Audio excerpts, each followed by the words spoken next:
Hey everybody, welcome back to Walking with Jesus Daily. This is day 53's recording, Transformation Day 9 of 40, or 900 of 40, depending on how your wilderness walk has gone so far. I'm with special guest tonight, my Meat Man Matt.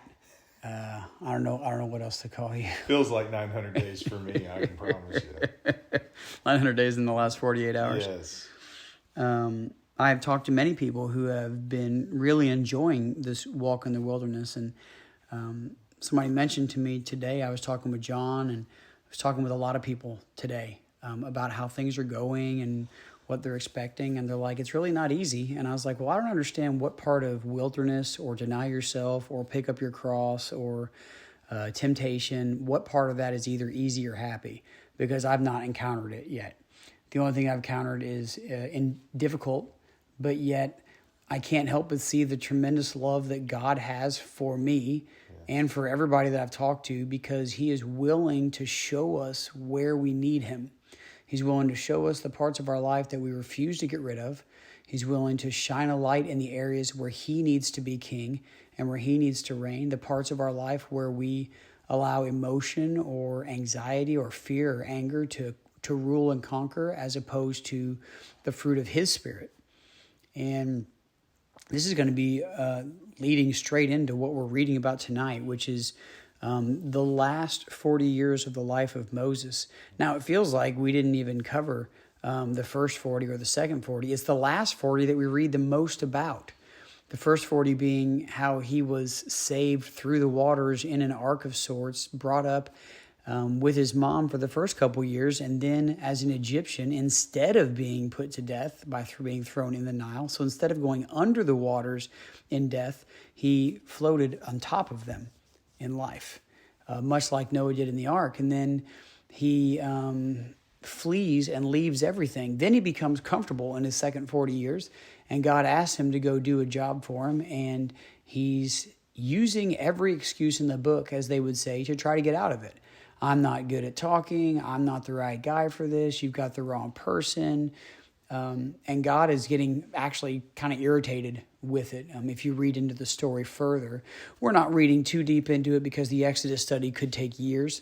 And it's not an exaggeration. It is an immensely deep study. But we're focused on that 40. So the first 40 was to get him to the point where he was led by God. He was pricked to his heart to go see his people. And then he kills somebody on behalf of his people. And then he flees away from his people. And then he's asked to go back and free his people. And he's like, nah, no thanks. What happened in that second 40 years was perhaps Moses got comfortable in a lifestyle of where he thought he was maybe worshiping God, or he thought he was in the right with God, but none of that was about other people. And then when he was asked to go and free people, fear struck in because it was uncomfortable. Or I'm not good enough struck in because he thought he wasn't good enough. And God's like, I formed your mouth. If you stutter, it's because I make you stutter. It's not because you have some deformality, okay? I have created all things, both those things that work and those things that don't work. And I find that quite amazing. And he's like, and none of it's for you. It's all for me. If I made you weird, that's for me, not for you. And that's for you to go and share with other people. And now I'm sending you to go and free my people. And I don't care if you're good at it or not. This is what you're going to do.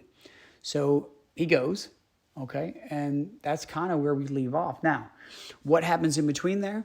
Well, we're told that God is going to get to the point where he kills the firstborn, that there's going to be plagues, that there's going to be incredible works, that there's going to be these mighty works all in his name. So these are all the things that happen as that third 40 years begins, so to speak. The 10 plagues, the Red Sea, the time in the wilderness, and we're going to read some of that. But when you go to Acts, and I'll let you read this, in Acts chapter 7, it's funny, we were talking about Acts tonight and Galatians 2 and how all that works together. But in Acts chapter 7, you have Stephen's speech. And we hit a little bit on this yesterday. And you have these priests questioning Stephen. Stephen is seized at the end of chapter 6, right? And we read that he is full of grace and of power, doing great wonders and signs among the people, in verse 8. And then some of those who belonged to the synagogue of the Cyrenians and of the Alexandrians and of those from Cilicia and Asia rose up and disputed with Stephen, but they could not withstand the wisdom and the spirit with which he was speaking. So you get to the beginning of chapter 7, and it says, and the high priest said, are these things so? And then Stephen steps in, brothers and fathers, hear me.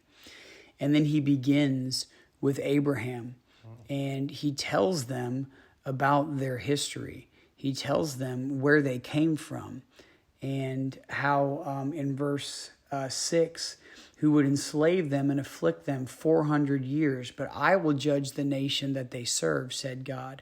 And after that, they shall come out and worship me in this place. He gave them the covenant of circumcision. In verse 9, and the patriarchs, jealous of Joseph, sold him into Egypt. Right? So we have this information. Then we get down to 17. And the promise that drew near granted Abraham the people in Egypt increased and multiplied. So God was raising up a people in Egypt so that they could go and be this great nation. If they weren't trapped in Egypt, they might have scattered all over the place and would not have become this huge people devoted to God, right? Then he sends them out. And this last 40 is kind of a really cool thing. It says in 23, when he was 40 years old, it came to him in his heart to visit his brothers. We read that. This is where he kills them. Then it says in verse 30, now when 40 years had passed, so this is his next 40, which we talked about yesterday, an angel appeared to him in the wilderness of Mount Sinai. And we read about that this morning. Then we go to verse 35. And reading so on. So, Matt, you want to read starting in 35 there. This Moses, whom they rejected, saying, who made you a ruler and a judge? This man God sent as both ruler and redeemer by the hand of the angel who appeared to him in the bush. This man led them out, performing wonders and signs in Egypt, and at the Red Sea, and in the wilderness for 40 years. This is the Moses who said to the Israelites, God will raise up for you a prophet like me from your brothers. Continue on. Yeah, just keep reading. Why not? This is the one who was in the congregation in the wilderness with the angel who spoke to him at Mount Sinai and with our fathers. He received living oracles to give to us.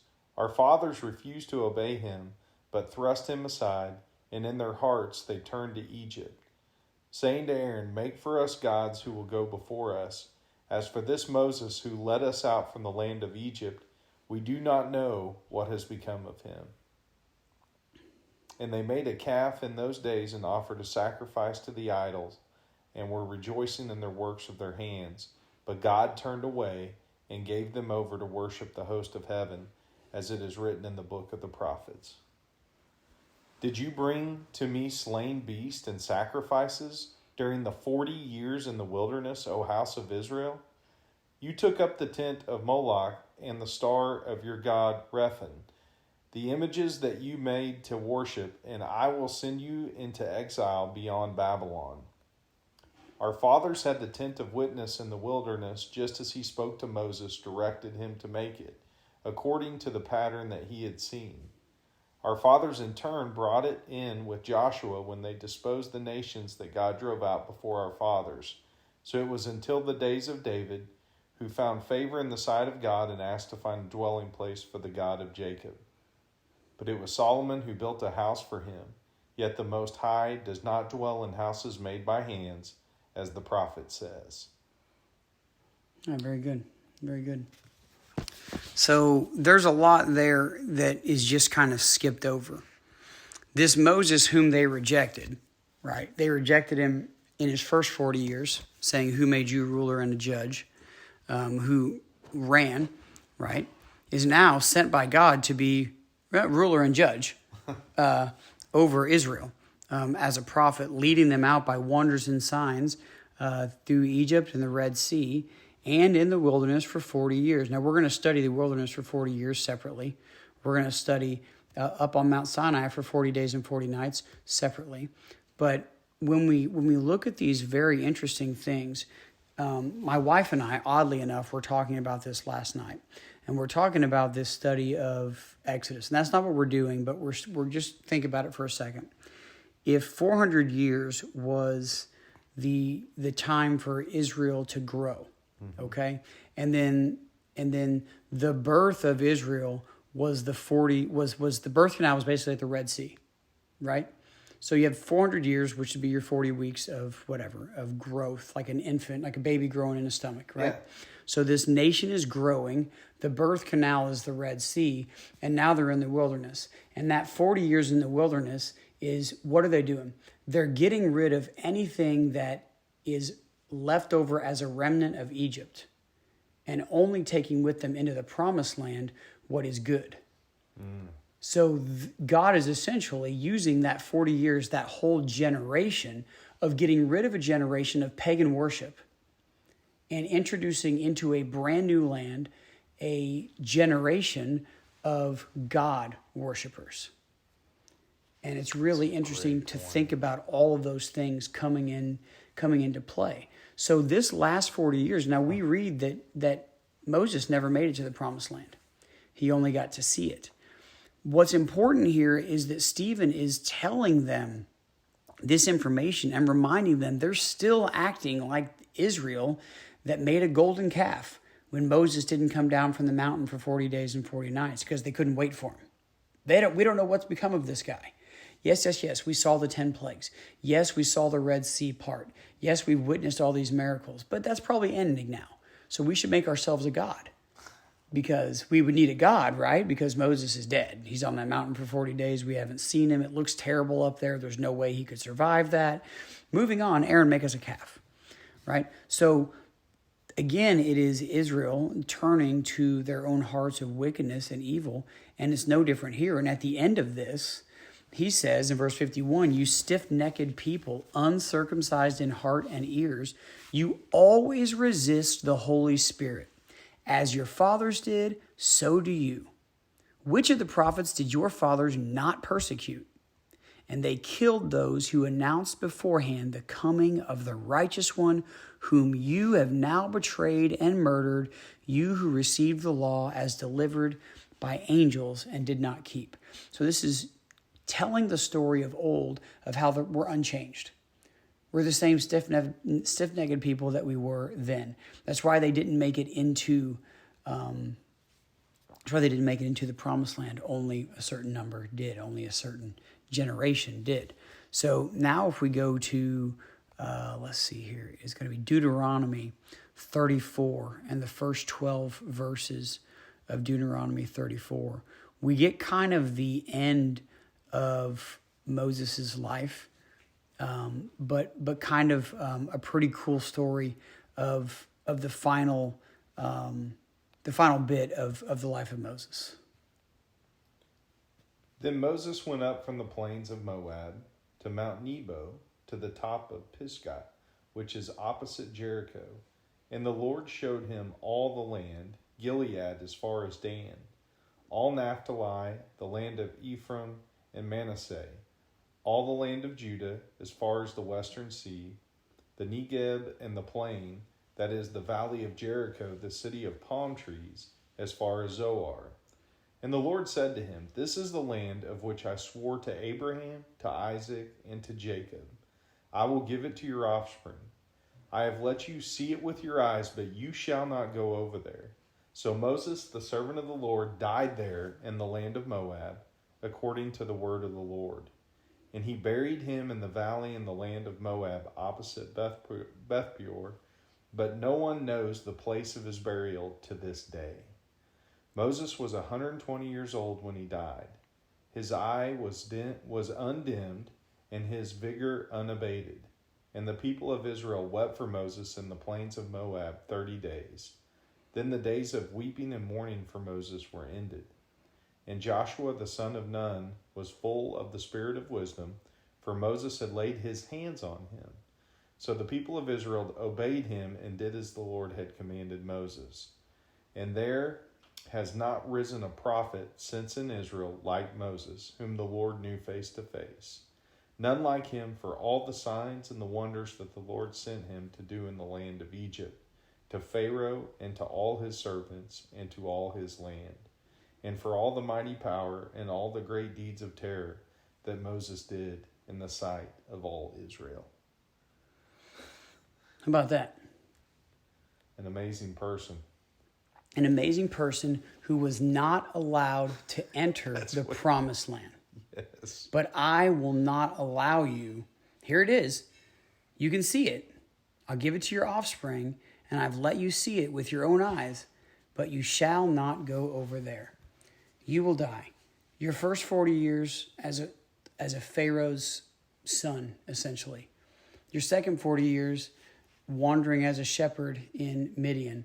And your third 40 years wandering in the wilderness for 40 years, dealing with irritating people, constantly second-guessing and questioning you, and I'm not going to let you enter in. Was this unfair by God?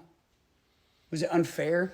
Moses talked to God face to face like you and I are talking, except you couldn't see God's face, but they had conversations like this. Yeah. And God said, no, you're not entering into the promised land. Because God's just. Because he's just. It didn't mean that he didn't love him. He loved Moses. I mean, from what I read, he buried him. Yeah. And I think that it was just a situation because he was just. He couldn't let Moses in because of what he had told him when Moses had messed up. You're like, one mess up? I'm afraid to mess up. I mess up like 400,000 times a minute. There's no way I'm entering into any place good. Right, which it doesn't mean that God didn't forgive him. It's just that he was just and he couldn't go back on what his word was. It's like David wanted to build God's home for him, a temple for God. And God's like, no, you're a man of war. You're a man of war because I made you one. But you're not the tool that I'm using for this. For Moses, you're not the tool I'm using to lead people in to the promised land. I've chosen Joshua, not you. I've chosen Solomon, not you, David. I just think that the amount of faith, what a great example Moses is, because the amount of faith, it says here that no one has done as great of deeds of terror and just as far as powerful things, miracles that happened at his hand. His faith must have been tremendous to be able to do those things. Obviously with the help of God, but his faith had to be tremendous to be able to do those things. Yep. And just to, like you said, to see how things ended, but Moses did tremendous things throughout his life, there's no doubt. The mightiest deeds. The mightiest deeds. Yeah. Yeah. Everything that you think of with Pharaoh and all the plagues and the parting of the Red Sea. I mean, that's probably one of the most incredible miracles of all, is the parting of the Red Sea. To think that actually happened is incredible. Yeah.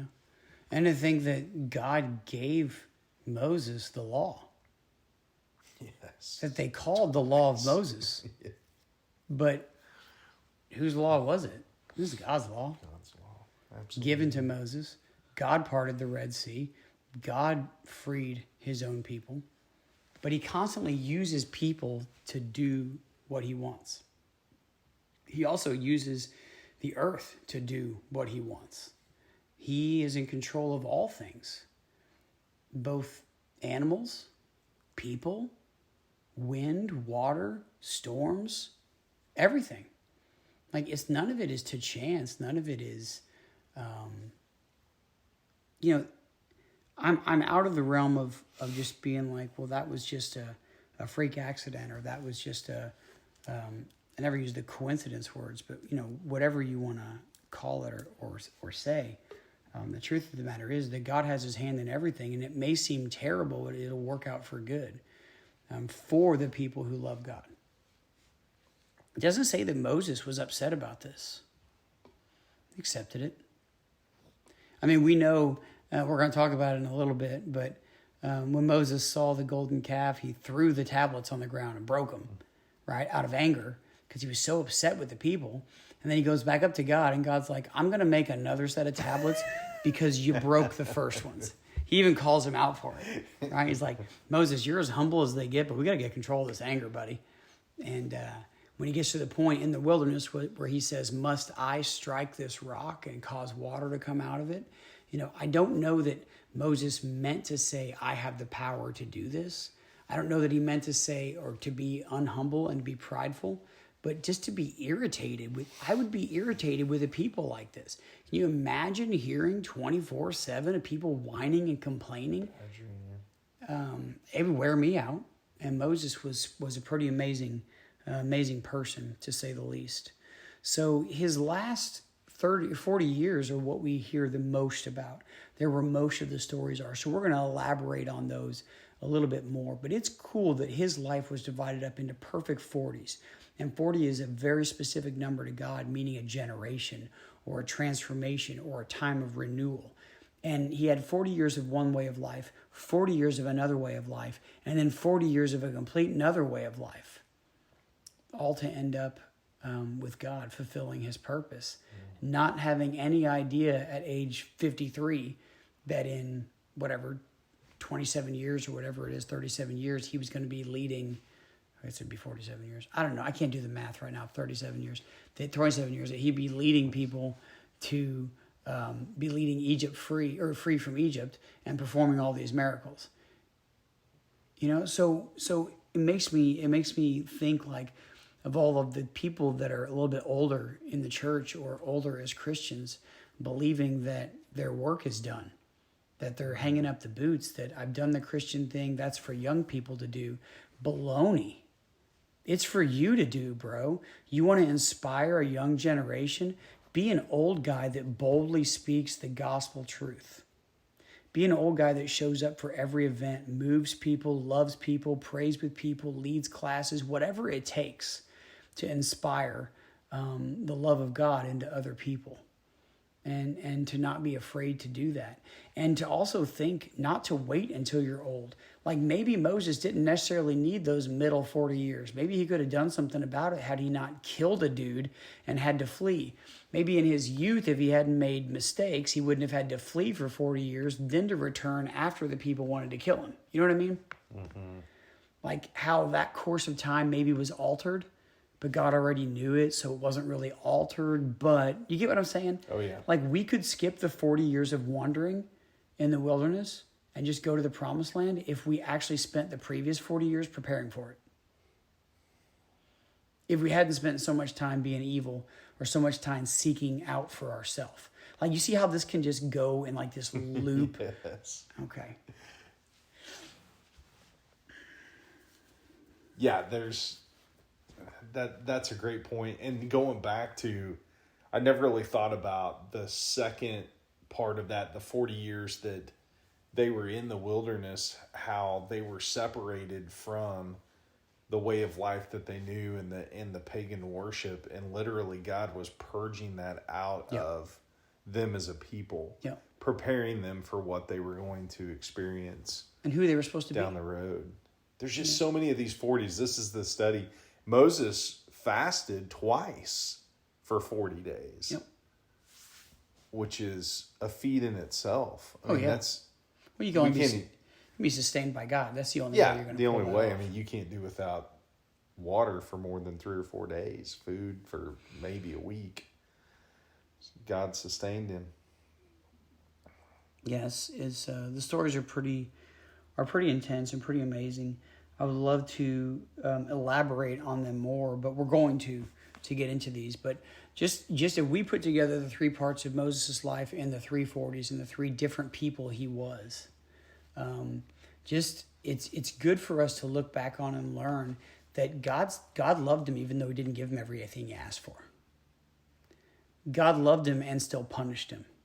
He was still the most special person to God and didn't get to enter into the promised land. he was able to see what was promised and what he was marching around the wilderness for 40 years for, and was never able to enter it. I used to think that was like kind of cruel on God's part, way back when. I was like, it doesn't make any sense. So he made one little slip up. But see, God knows the hearts of men, and he knows what's going to be. Yeah, sorry about that. I don't know what we were just saying, but it's kind of neat to think about Moses and the 3 stages of his life and what our life looks like. Like it's good for us to learn from him and about him. And go read the story. Go read Exodus. Go read Numbers. Go read Deuteronomy.